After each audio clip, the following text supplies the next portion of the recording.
ओम जय जय जय नमो सुनो सुनो सुनो नमो अर्हन्ताणं नमो सिद्धाणं नमो वैर्याणं नमो वज्रायाणं नमो लोये सर्वसाहुणं नमः समय साराय स्वानुभूत्या चकासते चित्स्वभावाय भावाय सर्वभावान्तरच्छिदे तीन भुवन में सार वीतराग विज्ञानताम शिव स्वरूप शिवकार नमः त्रियोग संहारिके।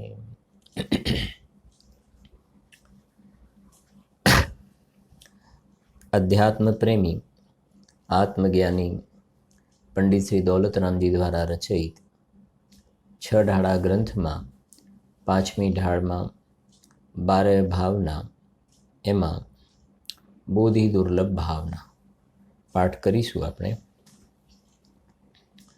અંતિમ ગ્રીવક લોકી હદ પાયો અનંત વીર્યાપદ પર સમ્યક જ્ઞાન ન લાધો दुर्लभ निज में मुनि साधु।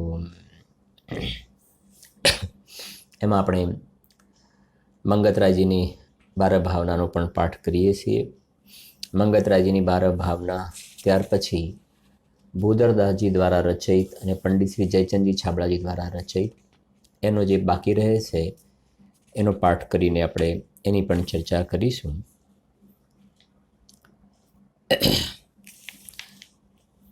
दुर्लभ है निगोद से थावर अरुत्रस गति पानी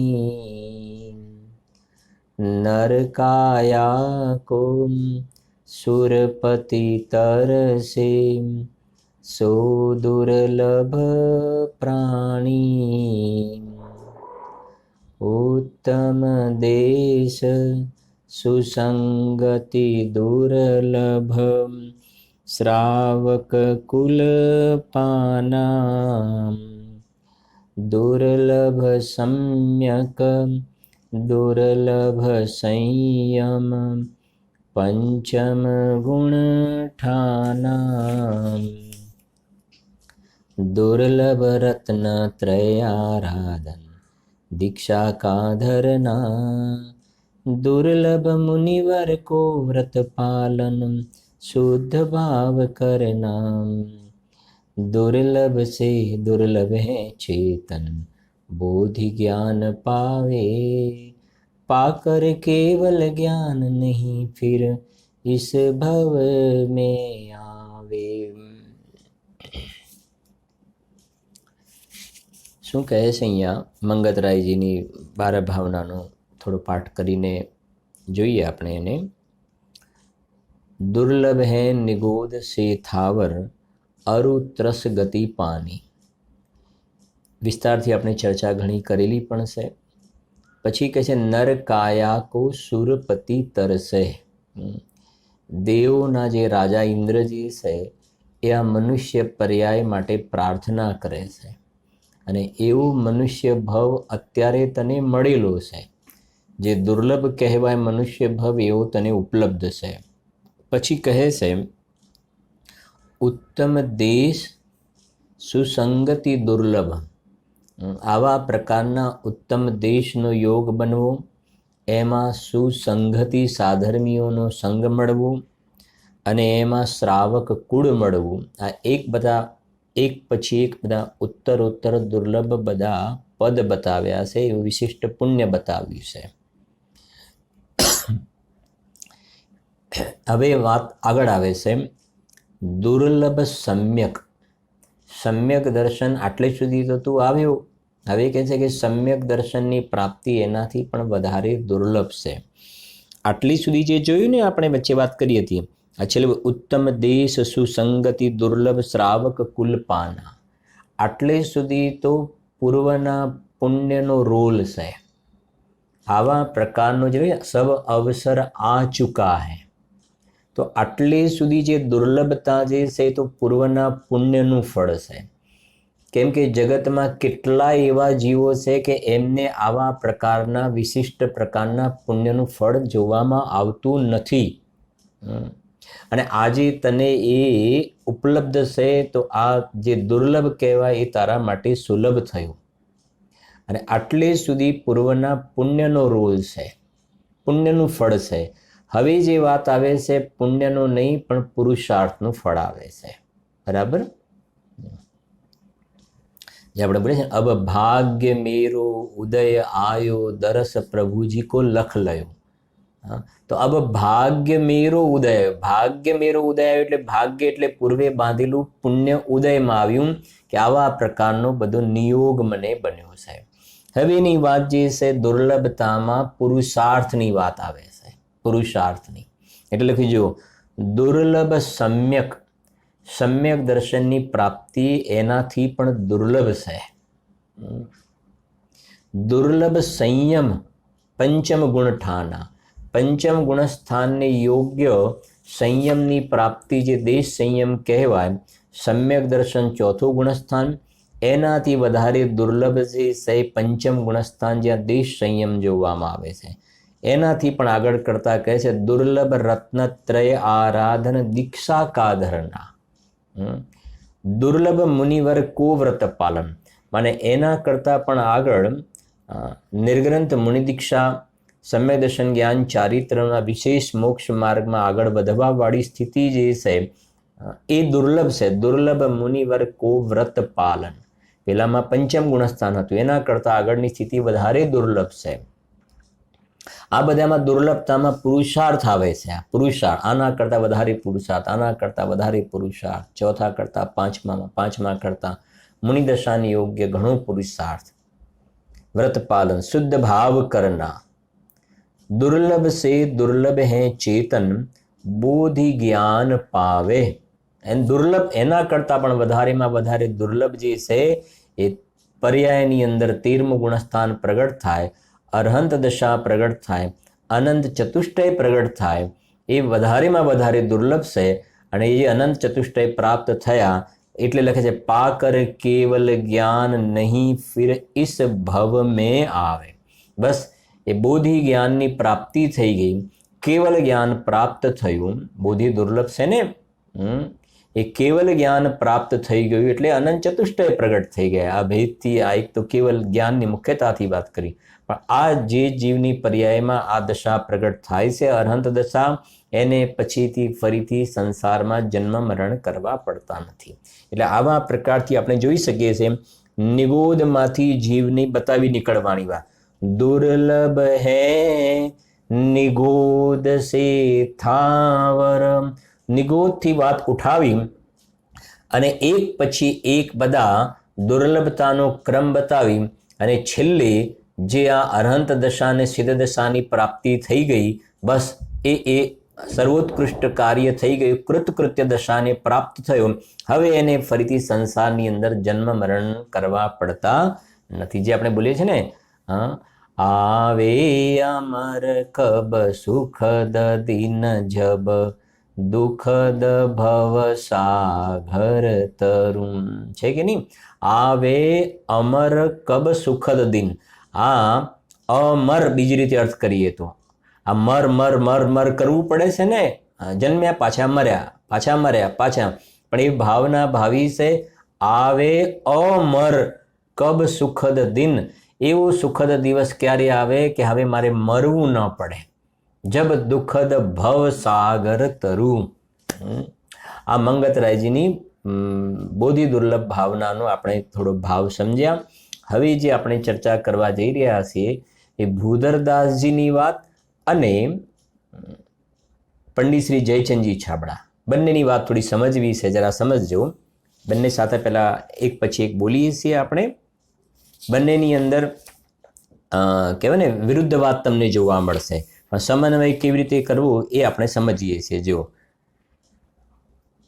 ભૂધરદાસજીની ધન કન કંચન રાજ સુખ सब ही सुलभ कर जान, दुर्लभ है संसार में એક યથાર્થ જ્ઞાન.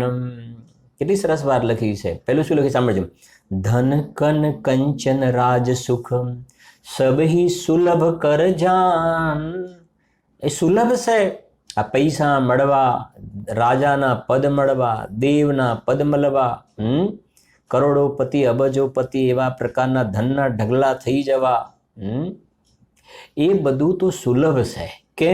કેમ કે આ પંચ પરાવર્તનની અંદર અનંતવાર, આ ભવ પરાવર્તનની અંદર દેવના પદ પણ અનંતવાર મળ્યા. મોટો રાજા પણ કેટલી વાર થઈ ગયો. સમજાય છે કે નહીં? અબજોપતિ જે શેઠ કહેવાય એવો પણ અનંતવાર થયો. આ બહારમાં કહેવાય ને પદ, જે ઊંચા પદ કહેવાય, દેશને લગતા, રાજને લગતા, એવા ઊંચા પદ પણ તને અનંતવાર મળેલા છે. બહારમાં જે લોકમાં કહેવાય ને, એ કહેવું છે કે સુલભ નથી, એ દુર્લભ નથી. એમ એ દુર્લભ નથી, એ શું છે? સુલભ છે. તને અજ્ઞાનના કારણે એવું લાગે છે, મિથ્યાત્વના કારણે એવું લાગે છે કે આ બધું જાણે મને પહેલી જ વાર મળ્યું હોય. અજ્ઞાની મિથ્યા દ્રષ્ટિની દશા કેવી છે? જાણે ના જોયાનું જોયું. એવું નથી કહેતા લોકમાં કોઈ એવી સાધારણ વ્યક્તિઓને ઊંચી પોસ્ટ ઉપર બેસાડી દેવામાં આવે ને, તો પછી એનો રૂઆબ ને એની બધા નિર્ણયો, ડિસિઝન બીજા ત્રીજા, તો બધા લોકો કહે છે ને, અરે ના જોયાનું જોયું, છોડો ને. એમ આ મિથ્યા દ્રષ્ટિ જીવને બહારમાં આ થોડુંક ક્યાંક પુણ્યનો ઉદય જે જોવામાં આવે છે ને, એની અંદર પોતે જે ભરાઈ પડ્યો છે, નથી કે એમાં ભરાઈ ગયો છે, એ પુણ્યના ઉદયમાં ભરમાઈ ગયો છે ને, એ શ્રી ગુરુ સમજાવે છે કે આ બધું તો સુલભ છે, સુલભ છે. પૂર્વે અનંતવાર તને આના વર્તમાનમાં જે તારા પુણ્યના ઉદય છે ને, એના કરતાં પણ ઊંચા પ્રકારના પુણ્યના ઉદય પૂર્વે અનંતવાર તે ભોગવ્યા છે. આ કંઈ નવું નથી. દુર્લભ, આ દુર્લભ નથી. તને દુર્લભ લાગે છે, પણ તો સુલભ છે, સુલભ છે. દુર્લભ તો શું છે? તો કહે છે, શું લખે છે બીજી પંક્તિમાં જો, दुर्लभ है संसार में एक यथार्थ ज्ञान. ज्ञान ની આગળ કયો શબ્દ પડ્યો છે? એક યથાર્થ. दुर्लभ है संसार में एक यथार्थ ज्ञान. જ્ઞાનની જોડે શબ્દ મૂક્યો યથાર્થ જ્ઞાન, એટલે સમ્યક જ્ઞાન. એ દુર્લભ છે. અને જે આપણે દોલતરામજીની 12 ભાવનામાં આપણે શબ્દ મૂક્યો ને, અંતિમ ગ્રીવક લૌકી હદ પાયો અનંત બિરિયાપદ પર સમ્યક જ્ઞાન ન લાદો. ત્યાં જ્ઞાન નહીં, સમ્યક જ્ઞાન કહો. અહીંયા યથાર્થ જ્ઞાન લખ્યું. થોડી ધીરજથી વાત સમજી. સમ્યક જ્ઞાન કહો કે યથાર્થ જ્ઞાન કહો. અને યથાર્થ જ્ઞાન કહ્યું, સમ્યક જ્ઞાન કહ્યું, એમાં સમ્યક દર્શનની ચારિત્ર પણ ભેગું આવી ગયું. આ સમ્યક દર્શન જ્ઞાન ચારિત્રની પ્રાપ્તિ થવી એ દુર્લભ છે. અને આ દુર્લભ એવા મનુષ્ય ભવની અંદર આ દુર્લભ એવું સમ્યક જ્ઞાન, યથાર્થ જ્ઞાન પ્રાપ્ત કરવા માટે અવસર મળ્યો છે. આ યથાર્થ જ્ઞાન. આ બહારમાં લૌકિક એજ્યુકેશન, ભણતર જે કહેવાય ને, ડિગ્રી રખડવાની ગુરુદેવના શબ્દોમાં, એ જે ડિગ્રી મળી છે ને, એ યથાર્થ જ્ઞાન નથી. સમજો. અને એ દુર્લભ નથી. પૂર્વે અનંતવાર તને સંસારમાં પરિભ્રમણ કરતા આવા પ્રકારની, તમે શું કહો છો, ગ્રેજ્યુએટ, માસ્ટર ગ્રેજ્યુએટ, પાછા કેવા શબ્દો વાપરાય, ગ્રેજ્યુએટ, માસ્ટર, અને એની અંદર પણ સ્પેશિયલાઇઝેશન. શબ્દો તો જાણે એવી રીતે બોલે જાણે એને કોઈ મોટો જાણે ઉપલબ્ધિ થઈ ગયો ને, એની અંદર આમાં સ્પેશિયલાઇઝેશન કરે છે. શેમાં? ઘોર સંસારમાં ડૂબવા માટે સ્પેશિયલાઇઝેશન કરે છે. ખરી વસ્તુ તો એ બધું સુલભ છે, દુર્લભ નથી ભાઈ. અને વધારે જે કહીએ, થોડીક વાત વાંચજો, તમને ખ્યાલ આવશે.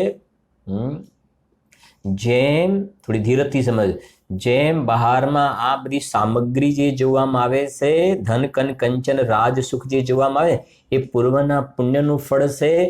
એવી રીતે વર્તમાનમાં તને સમજજો, એ જ્ઞાનનો ઉઘાડ જે જોવામાં આવે છે ને, વર્તમાન આ જે જ્ઞાનનો ઉઘાડ જોવામાં આવે છે, એ પણ પૂર્વે તે મંદ કષાય કર્યા છે.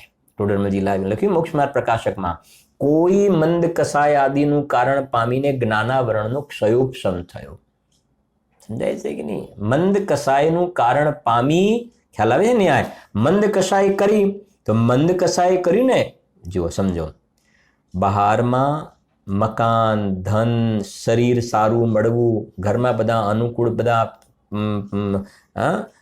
પરિવારમાં બધા સદસ્યો અનુકૂળ મળવા, એ બધું અઘાતી કર્મમાં આવે. શેમાં આવે? એ બધું અઘાતી કર્મમાં. આયુ નામ ગોત્ર વેદનીય કહે ને, તો એ પુણ્યના ફળમાં બહારમાં સંયોગ મળ્યા. તો એ પૂર્વે મંદ કસાય કરીને, મંદ કસાય તો એના ફળમાં પુણ્ય પ્રકૃતિ બંધાઈ, તો આવું જોવામાં આવ્યું. હવે એની સાથે મંદ કસાય જીવે કરીને તો પેલો જ્ઞાનાવરણ કર્મ, ઘાતી કર્મ, તો મંદ કસાય કરીને તો જ્ઞાનાવરણ કર્મનો એક ક્ષયોપશમ થયો. જ્ઞાનાવરણ કર્મનો ક્ષયોપશમ. તો વર્તમાનમાં જ્ઞાનનું શું જોવામાં આવ્યું? ઉગાડ જોવામાં આવ્યું. વર્તમાનમાં જ્ઞાનનો ઉગાડ જોવામાં આવ્યો. જો થોડું વધારે સરળ કરું, જેમ અત્યારે કોઈનો જ્ઞાનનો ઉગાડ ઘણો હતો, અને જે કોઈ રાજા મરીને કીડામાં ચાલ્યો ગયો, તો રાજા મરીને કીડામાં ચાલ્યો ગયો તો જ્ઞાન ઓછું થઈ ગયું ને ત્યાં આગાડી. કેમ? કેમ કે રાજાની પર્યાયની અંદર એને તીવ્ર પાપ કર્યા ને તો જ્ઞાન અવરાઈ ગયું. બસ એવી રીતે વર્તમાનમાં તને જે જ્ઞાનનો ઉઘાડ જોવામાં આવે છે ને, એ પૂર્વે મંદ કસાય હતી ને, તો અહીંયા ગાડી વર્તમાનમાં જ્ઞાનનો ઉઘાડ પણ જોવામાં આવે છે. એવી રીતનો ખ્યાલ આવે છે. થોડું વિશેષ પણ છે એની અંદર વાત, એ આપણે એવું હશે તો પછી જોઈશું. આપણે ગુરુદેવશ્રી બહુ સારા સ્પષ્ટીકરણ પણ કરેલા છે બીજા અધ્યાયની અંદર, બીજો અધિકાર મોક્ષ માર્ગ પ્રકાશકમાં. તો જરા સમજો હવે વાત. શું કહેવા માગે છે અહીંયા ગાડી?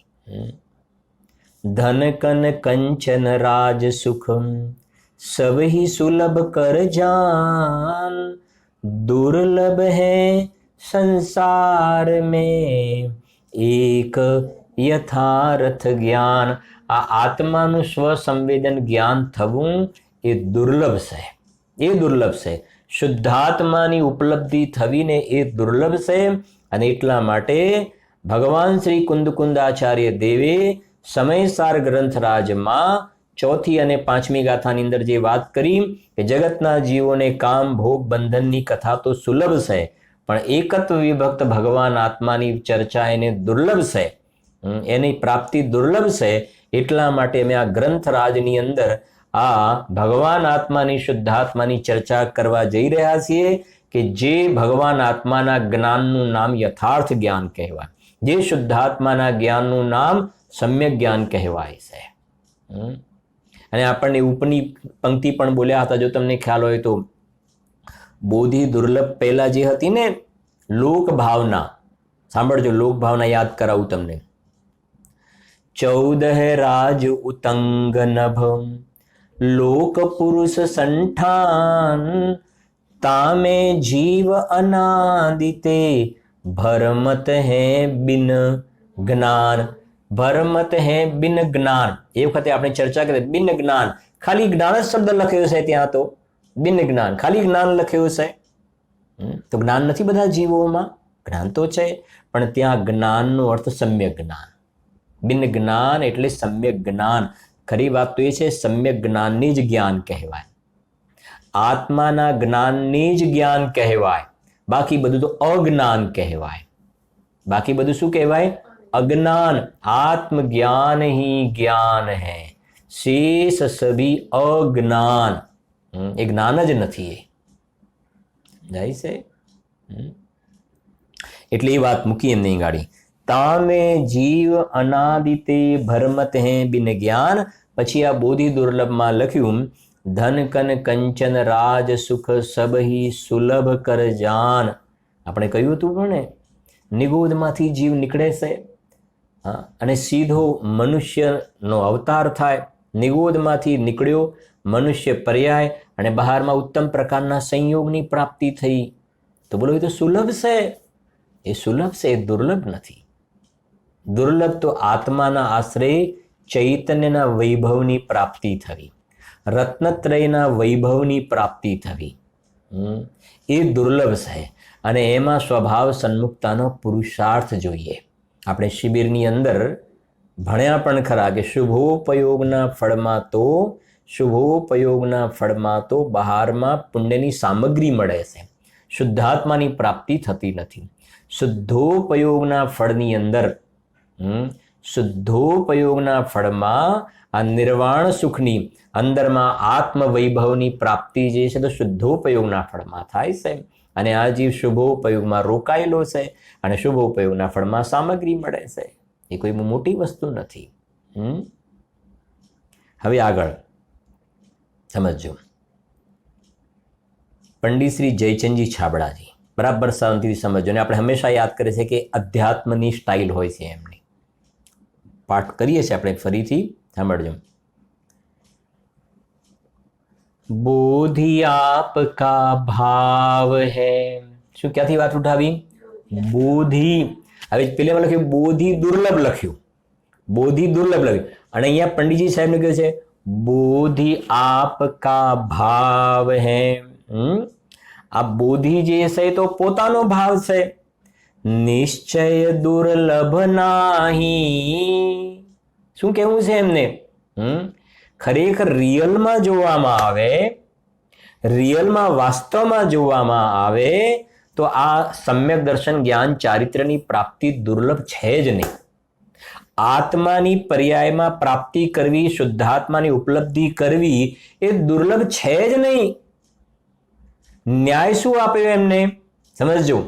ન્યાય એ આપ્યો કે પોતાના આત્માની પોતાને પ્રાપ્તિ કરવી છે એ દુર્લભ ક્યાંથી કહેવાય?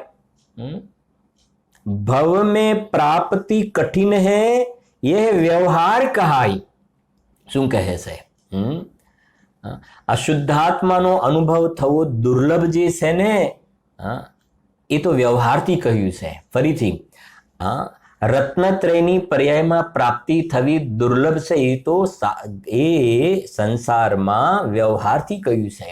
બાકી ખરેખર આત્માની પ્રાપ્તિ થવી દુર્લભ નહીં, એ તો સુલભ છે. કેમ કે મારે મારા આત્માનો અનુભવ કરવો, મારે મારા આત્માનો અનુભવ કરવો એ દુર્લભ ક્યાંથી કહેવાય? તો સુલભ કહેવાય. એ તો સુલભ કહેવાય. એટલે આપણે કહે છે તમારા આત્માનો તમારા આત્માનો હું અનુભવ કરું તો મને સમ્યક દર્શન. એ તો ટિપિકલ થઈ ગયું. મારે પ્લીઝ યાર જરા તમે કહો નહીં મને ટાઈમ નથી ભાઈ, હમણાં 3 દિવસ બિલકુલ તમે વાત જ નહીં કરતા. તમારા આત્માનો મારે અનુભવ કરવો એનું નામ જો બોધિ કહેવાતું હોય તો દુર્લભ કહેવાય કે તમે મને ટાઈમ આપો ત્યારે જ મને આત્માનો અનુભવ થાય. એક વાત. અને બીજી વાત, મારા આત્માનો, ધ્યાનથી સમજો, મારા આત્માનો તમે અનુભવ કરો તો મને બોધિની પ્રાપ્તિ થાય, તોય મારે તમારી પાછળ રિક્વેસ્ટ કરવી પડે, પ્લીઝ યાર મારા આત્માને તમે જુઓ તો ખરા, તમે જુઓ તો ખરા કે મને રત્ન ભાઈ મને અત્યારે બિલકુલ તમે વાત જ નહીં કરતા, 1 મહિના સુધી તો બોલતા જ નહીં હમણાં, તો એ દુર્લભ થઈ ગયું. પણ આ તો આત્મા પણ મારું તો કેવું પડે છે, તમારું નથી એટલે કેવું પડે છે. બાકી હું જ આત્મા છું, હું પરમાત્મા છું. મારા આત્માનો અને મારે જ અનુભવ કરવાનો, મારા આત્માનો મારે જ અનુભવ કરવાનો. આ તો એકદમ જેમ દ્રષ્ટાંતમાં મોબાઈલ મારો અને વાત પણ મારે કરવાની, તો ઈઝી થઈ ગયું ને દ્રષ્ટાંત સમજજો. પણ તમારા મોબાઈલમાં મારે વાત કરવાની હોય તો તમે કહો છો ભાઈ હમણાં મારે 2 કલાક તો બહુ મીટિંગ ચાલે છે, હમણાં મોબાઈલ નહીં મળે. અથવા તો મારો મોબાઈલ ને મારા મોબાઈલ પર તમારે વાત કરવાની હોય તોય મારે કે વાત તમારે કરવાની છે, તોય ડિપેન્ડન્ટ થઈ ગયો. પણ મારો મોબાઈલ અને વાત પણ મારે કરવાની. આ તો દ્રષ્ટાંત છે, મોબાઈલ મારો ના હોય પાછો કાંઈ. એક્ઝામ્પલ, મોબાઈલ મારો ને વાત મારે કરવાની, એમાં આત્મા મારો અને મારે જ એની સાથે વાત કરવાની, મારે જ એનો અનુભવ કરવાનો. એ સુલભ છે કે દુર્લભ છે? બોલો. સુલભ છે ને? સુલભ છે. આ પંડિતજી ચોખ્ખી વાતો કરી રહ્યા છે. અને સાથે સમજો હવે વાત, આ આત્માનો અનુભવ થવો સુલભ છે અને બહારમાં ધન કન કંચન જે આ બધું છે ને, સોનું ચાંદી લાડી ગાડી બંગલા, આ તે મળવું સુલભ નહીં, દુર્લભ છે. શું બોલ્યા તમે? બહારમાં આ બધી સામગ્રી મળવી સુલભ નહીં, દુર્લભ છે. અને આત્માનો અનુભવ થવો શું છે? સુલભ. હવે તમને એમ થાય કે ભાઈ આત્માનો અનુભવ થવો એ સુલભ, એ તો બરાબર છે, બેસી ગયું. પણ આ બહારમાં બધા સંયોગોની પ્રાપ્તિ થવી, એને તમે દુર્લભ કેમ કહો છો? એને તમે દુર્લભ કેમ કહો છો? કે દુર્લભ એટલા માટે કહીએ છીએ એટલા માટે કહે છે કે એ વસ્તુ મળવી એ તારા હાથની વાત નથી. એ વસ્તુ મળવી એ તારા હાથ નથી, એ તો પૂર્વના પુણ્યના ઉદયને આધીન છે. અને આત્માનો અનુભવ કરવો એ પુણ્યના ઉદયને આધીન નહીં, પુરુષાર્થને આધીન છે. સમજાય છે કે નહીં?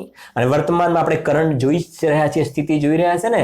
3 લોકના નાથ જિનેન્દ્ર ભગવાનને સ્પર્શ કરવું, મંદિરમાં જઈને ઘંટ વગાડો ને, ઘંટ બધા બાંધી દીધા છે, લગાવ્યા, હા બાંધી દીધા છે ને. હા, એ ઘંટ વાગવું એ કોને આધીન છે? સમજાય છે કે નહીં? અને આત્માની અંદર ઘંટ વગાડવો, ચૈતન્યનો હું પરમાત્મા છું એ ઘંટ વગાડવો એ સુલભ છે અને પેલું દુર્લભ છે. સમજાય છે કે નહીં? ભગવાનને સ્પર્શ કરવું, વચ્ચે કયું પણ હતું, અષ્ટદ્રવ્યથી પૂજા. હા, ખ્યાલ આવે છે કે નહીં? એ ખ્યાલ આવવો જોઈએ આ વસ્તુનો. ટોડરમલજી સાહેબે લખ્યું છે એક વસ્તુ, મોક્ષ માર્ગ પ્રકાશક પછી રહસ્યપૂર્ણ ચિઠ્ઠીમાં મુલતાન શહેરથી એમની પાસે જે પ્રશ્ન આવ્યો ને, એમાં એમને આન્સરમાં લખી છે આ એક વાત, હું પછી વાંચીને પણ બતાવું છું. એ કહી રહ્યા છે કે જો તમારું અને અમારું મળવું તો કર્મના ઉદયને આધીન છે, પણ જ્યાં સુધી મળવાનું ન થાય ને ત્યાં સુધી આત્માના અનુભવનો ઉદ્યમ કરજો. એ વસ્તુમાં ખ્યાલ આવે છે કે નથી આવતો? ખ્યાલ જો બતાવું તમને. મોક્ષ માર્ગ પર બહુ સરસ લખ્યું છે. અને તમે પ્રેક્ટિકલ લાઈફમાં જોશો ને તો કેટલી વખતે તમને ખ્યાલ આવશે કે જો અત્યારે આમ એને પહેલાં વાંચી લો. જુઓ, પંડિતજી કહી રહ્યા છે 355 પેજ ઉપર છે મોક્ષ માર્ગ પ્રકાશકમાં. સાંભળજો. અને ભાઈ શ્રી વિશેષ ક્યાં સુધી લખીએ?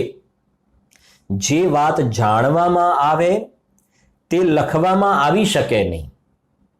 અંદરમાં જે ખ્યાલમાં આવે છે લખવામાં આવી શકે નહીં. મળેથી કંઈ કહી શકાય. મળીએ ને તો કંઈ કહી શકાય, લખી નથી શકાતી. બરાબર છે કે નહીં? પણ કહી શકાય. મળેથી કંઈ કહી શકાય. તમે રહ્યા મુલતાનમાં, અમે રહ્યા જયપુરમાં, મળેથી કંઈ કહી શકાય. પછી પરંતુ મળવું કર્મ આધીન છે. શું લખ્યું છે? મળવું કર્મ આધીન છે. માટે સારું તો એ છે કે ચૈતન્ય સ્વરૂપના અનુભવના ઉદ્યમી રહેવું. ચૈતન્ય સ્વરૂપના અનુભવના ઉદ્યમી. એટલે આત્માને મળવું એ કર્મને આધીન નથી. પોતાના ભગવાન આત્માને મળવું એ પુરુષાર્થને આધીન છે. અને મળી શકો છો. અને તમારું અને અમારું મળવું એ કોને આધીન છે? કર્મના ઉદયને આધીન છે. અરે આપણે જોઈએ છે કે નથી જોતા કે અત્યારે આપણે એકબીજાને મળવું હોય તો મળી શકતા નથી. અને ફોનથી મળવા જઈએ ને તો કહે છે ખબર નહીં ટાવર નથી આવતું. કેટલી વખત એવા બનાવ બનેલા છે કે રૂબરૂ તો કે નહીં, પણ ફોન લાગતો જ નથી, ઉપાડતા નથી, લાગતો નથી, ટાવર નથી પકડાતું. બને છે કે નહીં? બધા પ્રોગ્રામોની અંદર પણ 3-4 દિવસ પહેલા આપણે સવારે બન્યું ને, સવારે પાવર ચાલ્યો ગયો, નેટનો પ્રોબ્લેમ, બીજા ત્રીજા. અને આપણા પ્રેક્ટિકલ લાઈફની અંદર પણ આપણે જોઈએ છીએ. તો એ કહે છે કે રૂબરૂ મળવું તો છોડો, પણ ફોન ઉપર મળવું એ પણ શું છે? કર્મના ઉદયને આધીન. ને આપણે નક્કી કર્યું સાંજે આપણે 6 વાગે વિડીયો કોલિંગમાં આપણે મળીશું. સાંજે 6 વાગે આપણે કે તું ફ્રી છે કે હું ફ્રી છું, કે હું એ ફ્રી છું. તમે બંને ફ્રી છો ને, પણ કર્મ ફ્રી નથી. બંને ફ્રી છીએ પણ સાંજે કે 6 વાગે અમારા ત્યાં બહુ વરસાદ ખૂબ છે, ખૂબ વરસાદ છે, પકડાતું જ નથી. આ કહે છે કે મળવું કર્મના ઉદયને આધીન છે અને પોતાના આત્માને મળવું પુરુષાર્થને આધીન છે. પંડિત શ્રી બનારસી દાસજીએ એના માટેનો એક ભાવ બહુ સરસ લખ્યો છે. હું ક્યારેક દ્રષ્ટાંત આપીને સમજાવું, સાંભળજો જરા, ખૂબ આનંદ આવશે તમને. જે ચેસ રમવામાં આવે, ચેસ અને કાર્ડ પત્તા રમવામાં આવે, બંનેમાં શું ફરક છે? ચેસ અને પત્તામાં શું ફરક છે બોલો? જે કાર્ડ રમે છે ને, પાના રમે છે ને, પત્તા, એની અંદર 4 વ્યક્તિ રમે છે, દરેકના હાથમાં 13 પાના આવે ને. તો હું તમને પૂછું, મારામાં 13 પાના આવે, મારે 4 એક્કા લાવવા છે, 4 એક્કા લાવવા. તો હું આમ નથી કહેતા પેલું આમ શું કહેવાય ને, આમ કરે ને કાતરી પાડે, આમ ચીસવામાં આવે ને આમ કરવામાં આવે, બરાબર, આમ કરું. કેટલી વાર કરું તો મારામાં 13 પાનામાં 4 એક્કા આવે? બોલો. 10 વાર કરું, 15 વાર કરું, કર્યું તો મેં ખૂબ મહેનત, સામેવાળામાં 4 એક્કા આવી ગયા. સમજાય છે કે નહીં? ખ્યાલ આવે છે? મને કોના ભાગમાં કયું પાનું આવે એ કોને આધીન છે? કર્મના ઉદયને આધીન. તું મહેનત કરે ને એને આધીન નથી, કર્મના ઉદયને આધીન છે કોના ભાગમાં કયું પાનું આવે. એમ બહારમાં વર્તમાનમાં બહારમાં કોના ભાગમાં કયું પાનું આવ્યું સમજાય છે ને? મારે એ કહેવું છે કોના ભાગમાં કયા સંયોગો આવ્યા એ તારા બુદ્ધિને લઈને નહીં, હા, તારા જ્ઞાનની બુદ્ધિને, પણ એ કહે છે કે એ કહે ને ભાગ્યને આધીન, પૂર્વના પુણ્ય પાપના ઉદયને આધીન. જેમ કહ્યું કે એકને 4 એકા આવ્યા અને એકને 4 પેલા બગડો તગડા વાળા પેજ આવ્યા. એમ કોઈને બહારમાં દરિદ્રતા જોવામાં આવે છે, મહેનત ખૂબ કરે છે, દરિદ્રતા જોવામાં આવે છે. એકને કહેવાય ને આખી જિંદગી ભાડાના મકાનમાં કાઢતો જોવામાં આવે છે, અને એક જે છે 15 મકાન ભાડે ફેરવતો જોવામાં આવે છે. એ તારા બુદ્ધિના કારણે નહીં, એ કર્મના ઉદયને આધીન છે. એમાં તારું કશું જ ચાલતું નથી. સમજાય છે કે નહીં? બીજી વાત, ચેસની અંદર સમજો કે પેલા એ સામેવાળાએ ઘોડો ચલાવ્યો, તો આપણે હવે શું ચલાવવું? હાથી ચલાવવો કે બિશપ ચલાવવો કે શું ચલાવવું? ખ્યાલ આવે છે કે નહીં? કે વજીર ચલાવવું? એ કહે છે આપણે ત્યાં શું કરીએ છીએ? આપણે બુદ્ધિ લગાવીએ છીએ કે આના પછી આ, આના પછી આ, આના પછી આ. એમ સમજો, આ આત્માનો અનુભવ કરવાનો છે ને, ત્યાં બુદ્ધિની જરૂર છે. અંદરમાં સ્વભાવ સન્મુખતાનો લખ્યું ને ટોડરમલજી સાહેબે, પ્રબળ યુક્તિ નિર્બળ યુક્તિ જુઓ તત્વ વિચારનો મહિમા. આત્માના અનુભવ કરવા માટે તત્વ વિચાર કરે, ચિંતન મનન એવી જાતિનો પુરુષાર્થ કરે તો આત્માની ઉપલબ્ધિ થાય છે. બહારમાં જે સંયોગો જે છે ને એમાં તારા વિચારોનો કોઈ જ રોલ નથી. આપણે દ્રષ્ટાંત પણ આપ્યું હતું શિબિરની અંદર. શંભુકુમારનો જીવ કેટલા વર્ષ મહેનત કરી બોલો? એ સૂર્યહાસ ખડક પ્રાપ્ત કરવા માટે કેટલા વર્ષ મહેનત કરી?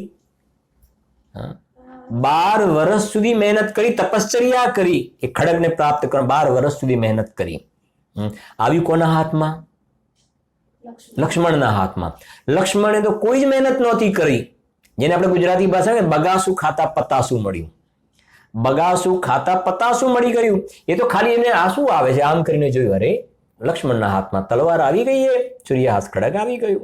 બોલો, આ એ બતાવે છે કે બહારમાં સંયોગોની પ્રાપ્તિ થવી એ કર્મના ઉદયને આધીન છે, એ દુર્લભ છે. એ બધું મળવું એટલે એ તું છોડ અને આત્માને બતાવવું છે કે ભગવાન આત્માની પ્રાપ્તિ થવી સુલભ છે, સુલભ છે. તમે કદાચ સાંભળ્યું છે, એક દ્રષ્ટાંત આપું છું એના માટે કે એક ગામ હતું. એ ગામની અંદર એક કરસન કરીને એક છોકરો રહેતો હતો. લગ્ન નહીં થયેલું, એકલો જ રહેતો હતો કરસન. હવે બધાના ઘરે ગામમાં લગ્ન હોય ને, પણ કરસનને કોઈ બોલાવે જ નહીં, કોઈ બોલાવે નહીં. હવે એ રોજ ખાવાનું ખાય ખરો, એની રીતે બનાવીને ભોજન કરે, પણ એ પેલું ઘી એને કોઈ દિવસે જોયેલું નહીં, ઘી ખાધેલું નહીં. ઘીની જગ્યાએ પેલા જૂના જમાનામાં એક ડોળિયું આવે, ડોળિયું. આપણે જેમ સમજીએ ડાલડા ઘી સમજી લો, એક પ્રકારથી ડોળિયું, ડાલડા ઘી સમજી લો, તો ડોળિયું આવે. તો એ ચોપડીને ખાય. એક દિવસે ગામના જે નગર શેઠ હતા ને, એમના ઘરે લગ્નનો પ્રસંગ હતો. અને નગર શેઠને ત્યાં લગ્નનો પ્રસંગ હતો એટલે આખા ગામને નિમંત્રણ આપ્યું જમવા માટે. એટલે કરસન વિચારે ચડ્યો કે કાલે તો નગર શેઠના ત્યાં જમણવાર છે ને નોતરું આવ્યું છે, તો કાલે તો ઘી ખાવા મળશે. પણ એની તૃષ્ણા ફાટી. આપણે ભણ્યા ને હમણાં. હવે એ વિચારે ચડ્યો કે આ ઘી તો આવશે, પણ હું ક્યાં બેસું? કેમ કે આખા મોટું જમણવાર મોટું છે એટલે બધા લાઈનમાં બેઠેલા હશે, એટલે ઘી પીરસવા વાળા હશે. આ બાજુથી શરૂ કરશે અને આ બાજુ ખલાસ થઈ જશે તો, અને આ બાજુથી શરૂ કરશે આ બાજુ ખલાસ થઈ જશે તો, આગળ આ બાજુ બેસું કે આ બાજુ બેસું? શરૂઆત ક્યાંથી કરશે? એ તો ખબર નહીં. પેલા બધા બેસી જાય પછી જ પીરસવા આવે ઘી, તો બેસવું તો પડે ને. એને બહુ જ બુદ્ધિ લગાવી, એને બુદ્ધિ સમજો, વિચાર કરીને એને કહ્યું કે હું વચ્ચે બેસું, એના કરતા વચ્ચે બેસું. અને વચ્ચે બેસું ને એટલે આ બાજુથી આવે તોય મારો નંબર આવી જશે, આ બાજુથી આવશે તોય મારો નંબર આવી જશે. બહુ વિચાર કરીને બેઠો એ.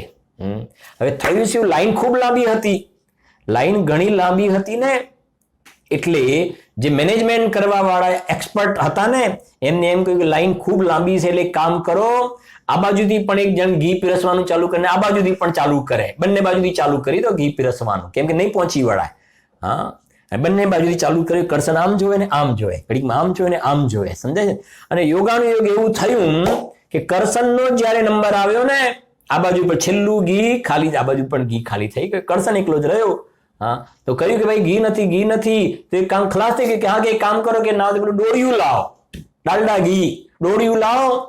તો કરશનના ભાગમાં તો છેલ્લે ડાલડા ઘી ડોળિયું જ આવ્યું. આ બતાવે છે દુર્લભ, બહારમાં સંયોગ મળવા દુર્લભ છે. એના માટે પંક્તિ આવે છે એટલે કે કર્મ વિનાના કરસનિયાને જાને ક્યાંથી જાવા, નસીબમાં લખ્યું ડોળિયું તો ઘીને ક્યાંથી ખાવા. હા, એને જાનમાં ક્યાંથી જવા મળે અને એના નસીબમાં ડોળિયું જો લખ્યું તો ઘી ક્યાંથી ખાવા મળે. હા, સમજાય છે ને. આવી એક રિયલ બીજી ઘટના તમને કહું. દાદર જવાનું થયું તો 10 લક્ષણમાં ત્યાંની. ત્યાં એક વખતે વાત થઈ, ગુરુદેવસિંહના પ્રવચનને યાદ કરીને વાત કરી કે જેમ દરિયો ઉછળે ને, દરિયામાં મોજા ઉછળે તો દરિયામાં નીચે શંખલા પણ હોય, શંખ હોય અને રત્ન પણ હોય. તો દરિયાની અંદર જ્યારે ભરતી આવે ત્યારે બધું ઉછળે અને બધા આમ હાથ નાખે, તો જે ભાગ્યશાળી હોય ને એના હાથમાં શું આવે? મોતી. અને જે ભાગ્યના કર્મના ફૂટેલા હોય એના હાથમાં શંખ આવે, શંખલા. ગુરુદેવ કહે છે ખૂબ, સહેજે સમુદ્ર ઉલ્લસ્યો એમાં મોતિયું તણાય અને શંખલા તણાય, ભાગ્યવાન કર વાવરે એની મુઠ્ઠીયું મોતીએ ભરાય. ભાગ્યશાળીઓ એના હાથમાં મોતી આવે અને ભાગ્યહીન કર વાવરે એની મુઠ્ઠીયું શંખલે ભરાય. આવી વાત થઈ સ્વાધ્યાયની અંદર. તો એક ભાઈએ કહ્યું કે એમને કહ્યું મારા જીવનની ઘટના કહું તમને. મેં કીધું શું છે બોલો? કે શૈલેષભાઈ મને લાડવાનો બહુ શોખ, લાડવા મને બહુ જ ભાવે. અને અમારા તે એક વખતે લગ્નનો પ્રસંગ હતો. તો એ વખતે એવું હતું કે જે લાડવા પીરસવામાં આવે ને એની અંદર અમુક લાડવાની અંદર ચાંદીના સિક્કા મૂકેલા હોય, ચાંદીના સિક્કા મૂકેલા હોય. હવે હું જમવા માટે બેઠો તો મેં તો પછી કીધું કે ભાઈ ચાંદીનો સિક્કો, તો આશરે કહે છે કે 5 થી 7 લાડવા ખાઈ ગયો, પણ 7 લાડવા ખાધો પણ એકેમાં ચાંદીનો સિક્કો આવ્યો જ નહીં. મારે ચાંદીનો સિક્કો આવ્યો જ નહીં. હવે સમજાય છે ને મારો કહેવાનો ભાવાર્થ? આ મહેનત તો કરી, સમજાય છે કે નહીં? એમ દરેક સમજો બહારમાં સંયોગો માટે જીવ તલપાપડ થઈ રહ્યો છે ને, ખાલી પાપ બાંધી રહ્યો છે. વાત તો એ સમજવી છે. એ કહે છે કે મેં 6-7 લાડવા ખાધા પણ ચાંદીનો સિક્કો આવ્યો જ નહીં મારે તો. પછી વાત કરું જરાક બીજા દિવસે જેમના ત્યાં રોકાવાનો પ્રસંગ હતો, મારે લગભગ 15 વર્ષ પહેલાની વાત છે. એમના ઘરે જ ભોજન હતું અને બધાને નિમંત્રણ પણ આપ્યું. તો આપણા પ્રતિકભાઈ પણ એ વખતે આવેલા હતા. તો બધાને ભોજનનું નિમંત્રણ હતું, બધા સાથે જમવાનું હતું. અને આપણા સંજયજી જીવર પણ ત્યાં દાદરમાં 2 પર્યુષણ થાય છે ને, તો એમને પણ સાથે બધાને મારે સાથે ભોજન હતું. અને આજે ભાઈ કહ્યું ને એ પણ હતા, બધા હતા, 10-12 જણા હતા. અને એ દિવસે યોગાનું લાડવાનું જ ભોજન હતું, ચૂરમાના લાડવાનું ભોજન હતું. અને જમવા માટે બેઠા એટલે તમે સમજી ગયા છો, બધા ચૂરમાના લાડવા આવ્યા. ત્યાં આગળના દિવસે જ બનેલી હતી સભાની અંદર ઘટના. અને બીજા દિવસે લાડુ આવ્યા તો તરત બધા પૂછે ને કે ભાઈ હા, પણ એમને પહેલા કહી દીધું કે તમે લાડવા ખાધા હતા ને એવું નથી, અહીં ગાડી અલગ છે. એ બધાના લાડવાની અંદર ચાંદીના સિક્કા મૂકેલા હતા, બધાના લાડવામાં ચાંદીના સિક્કા હતા. ખ્યાલ આવે છે ને? મારે તો સાથે એમાંથી જુદું કેવું છે, ગુરુદેવસિંહને યાદ કરીને કહું, જેમ ત્યાં બધા લાડવામાં ચાંદીના સિક્કા છે ને, એમ આ બધાના દેહ દેવલની અંદર ચાંદીના સિક્કો જેમ છે ને, એમ ચૈતન્ય સ્વરૂપ પરમાત્મા બિરાજે છે બધાના આત્મામાં. આ ચૈતન્ય સ્વરૂપ ભગવાન આત્મા વિદ્યમાન છે, જાગતો જીવ છે. બસ જેમ ત્યાં લાડવો મોઢામાં મૂક્યો ને, આમ ખોલ્યો તો ચાંદીનો સિક્કો નીકળ્યો, એમ અંદરમાં દેહની અંદર પરિણામ માત્રથી ભિન્ન ભગવાન આત્મા બિરાજે છે. તો પુરુષાર્થ કરે તો અંદરમાં આ ચૈતન્ય દેવ દર્શન દેવા માટે તૈયાર છે. એ સુલભ છે, દુર્લભ નથી. એ કેવું છે અહીંયા તો બોધિ આપ કા ભાવ હૈ, પોતાનો જ આત્મા છે અને જાગતો જીવ ઉભો છે. માટે અહીંયા પંડિતજી સાહેબ કહી રહ્યા છે, બોધિ આપ કા ભાવ હૈ નિશ્ચય દુર્લભ નાહી, भव में प्राप्ति कठिन है यह व्यवहार कहाई। हाँ, जगतમાં રત્નત્રયની પ્રાપ્તિ દુર્લભ છે એમ પણ જે શાસ્ત્રમાં કહ્યું છે ને એ તો વ્યવહારનું કથન છે. ખરેખર જોવામાં આવે તો આ ક્યાં દુર્લભ છે, સુલભ છે. આ પ્રમાણે આ બુદ્ધિ દુર્લભ ભાવના જે છે એના આપણે અલગ અલગ પોઈન્ટ ઓફ વ્યૂથી સ્વાધ્યાય કર્યો.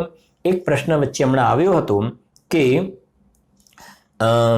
જે નિશ્ચય અનુપ્રેક્ષા અને વ્યવહાર અનુપ્રેક્ષામાં શું અંતર છે એની થોડી ચર્ચા કરી અને આપણે નેક્સ્ટ સ્વાધ્યાયની અંદર છેલ્લો જે આપણી કઈ ભાવના બાકી રહે છે, ધર્મ ભાવના. ધર્મ ભાવનાનો સ્વાધ્યાય કરીશું. સ્વામી કાર્તિકેય અનુપ્રેક્ષા ગ્રંથ છે, કાર્તિકેય અનુપ્રેક્ષા, એમાં ઉપોદઘાત છે. ઉપોદઘાત એમાં 7 નંબરના પેજ ઉપર આ વાત લખેલી છે, નિશ્ચય અનુપ્રેક્ષા અને વ્યવહાર અનુપ્રેક્ષા. નિશ્ચય ભાવના અને વ્યવહાર ભાવના. સાંભળજો, બહુ સારું સ્પષ્ટીકરણ છે. વચ્ચે આ પ્રશ્ન પણ હતો. સાંભળજો, 12 અનુપ્રેક્ષાઓમાં, અનુપ્રેક્ષા એટલે ભાવના, 12 અનુપ્રેક્ષાઓમાં પ્રત્યેક અનુપ્રેક્ષા દ્રવ્ય અનુપ્રેક્ષા અને ભાવ અનુપ્રેક્ષાના ભેદથી 2 પ્રકાર છે. અનિત્ય ભાવના તો એના કેટલા પ્રકાર?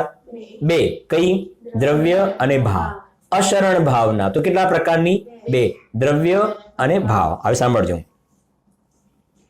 સાધક ભાવ રૂપ શુદ્ધ પરિણતિમય અંતરંગ વિરક્તિની પુષ્ટિ અર્થે ભવ તન ભોગના અધ્રુવ, અશરણ અને અસુચિપણાનું તેમજ સંસાર વગેરેનું વિકલ્પયુક્ત ચિંતન તે દ્રવ્ય અનુપ્રેક્ષા.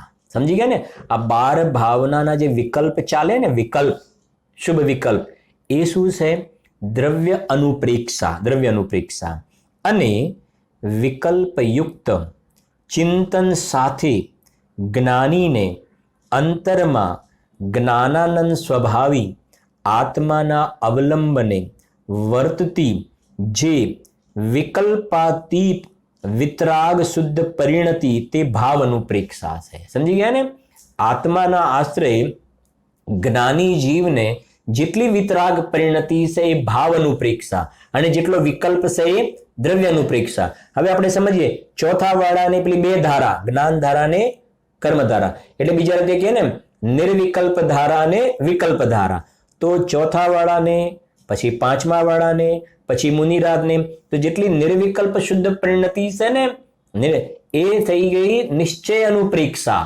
અને સાથે જેટલો રાગ જે છે ચિંતવનનો 12 પ્રકારની ભાવનાના વિકલ્પ વાળી જે સ્થિતિ છે એ શું થઈ જશે? દ્રવ્ય અનુપ્રેક્ષા. એ દ્રવ્ય અનુપ્રેક્ષા. જો આ શુદ્ધ પરિણતિમય ભાવ અનુપ્રેક્ષા જ સાધક જીવને સંવર નિર્જરાનું કારણ છે. બહુ શાંતિથી સમજવા જેવી વાત. આ 2 ધારા કહીને એમાં જે આ નિશ્ચય અનુપ્રેક્ષા છે ને એ સંવર નિર્જરાનું કારણ, અને વ્યવહાર અનુપ્રેક્ષા છે એ આશ્રવબંધનું કારણ છે. બરાબર? વિકલ્પયુક્ત ચિંતનમય દ્રવ્ય અનુપ્રેક્ષા તો શુભરાગ છે, તે તો આશ્રવબંધનું કારણ છે, સંવર નિર્જરાનું નહીં. એટલે જ્ઞાન ધારા જે છે ને સંવર નિર્જરાનું કારણ છે. સાધક જીવને જેટલે અંશે સમ્યક દર્શન જ્ઞાન ચારિત્રમય શુદ્ધ પરિણતિ પ્રગટ થઈ છે તેટલે અંશે તેને આશ્રવબંધ થતો નથી, પરંતુ જેટલે અંશે શુભ અશુભ રાગ છે તેટલે અંશે તેને નિયમથી આશ્રવબંધ થાય છે. જેટલો રાગ છે એટલો આશ્રવબંધ થાય છે. જ્ઞાનીને અંતરંગ શુદ્ધ પરિણતિ સાથે વર્તતા અનિત્ય આદિ ચિંતનના શુભ રાગને વ્યવહારથી અનુપ્રેક્ષા કહેવાય છે. જ્ઞાની જે છે એ બધા વિકલ્પ કરે છે ને 12 ભાવનાના, તો શુભ રાગ જે છે વ્યવહાર અનુપ્રેક્ષા છે. પરંતુ અનુપ્રેક્ષા તો સંવરનું કારણ હોવાથી, એટલે આ 12 ભાવના તો રિયલમાં સંવરનું કારણ હોવાથી તે શુભરાગ યુક્ત ચિંતન પરમાર્થથી રિયલથી અનુપ્રેક્ષા નથી.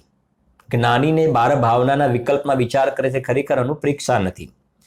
અનિત્ય આદિના ચિંતવન કાળે વર્તતી અંતરંગ શુદ્ધ પરિણતિ જ નિશ્ચય અનુપ્રેક્ષા છે. સમજાય છે કે નહીં? એ વખતે અંતરંગમાં શુદ્ધ પરિણતિ વર્તે છે એ જ સાચી અનુપ્રેક્ષા, સાચી ભાવના તો એ છે. સાથે જે વિકલ્પ જે ચાલે છે એને વ્યવહારથી અનુપ્રેક્ષા કહેવામાં આવે છે. તો આ નિશ્ચય અનુપ્રેક્ષા અને વ્યવહાર અનુપ્રેક્ષા સંબંધમાં 7 નંબરના પેજ ઉપર સ્વામી કાર્તિક અનુપ્રેક્ષામાં ઉપોદઘાતમાં એની સ્પષ્ટતા કરેલી છે. હવે અંતિમ જે ધર્મ ભાવના છે એનો સ્વાધ્યાય આપણે નેક્સ્ટ પ્રવચનની અંદર કરીશું.